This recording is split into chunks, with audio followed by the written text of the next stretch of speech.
आज hydro power सम्बन्धी एउटा न्युज आएको छ। केएचपीएल कालिन्चोक हाइड्रो पावर लिमिटेडले 55 लाख युनिट आइपिओ सेयर नेप्सेमा सूचीकृत भइसकेको छ। के यो आइपिओले राम्रो रिटर्न दिन्छ?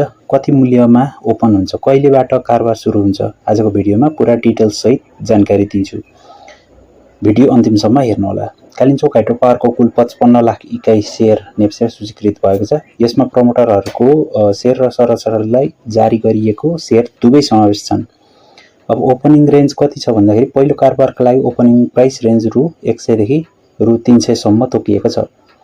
अब ट्रेडिङ डेटको बारेमा कुरा गर्दाखेरि, ट्रेडिङ मितिको बारेमा कुरा गर्दाखेरि कम्पनीले नेप्सेसँग सम्झौता गरेपछि यो सेयर जेठ 11 2083 देखि सेकेन्डरी मार्केटमा कारोबार योग्य हुनेछ। अब आइपिओ को बारेमा कुरा गरौँ। यो आइपिओ को बारेमा कुल 55 लाख मध्ये 41,25,000 युनिट चाहिँ अंकित मूल्य रु 100 मा सर्वसाधारणलाई 2082 चैत्र 22 गतेदेखि 25 गतेसम्म आवेदन खुला गरिएको थियो।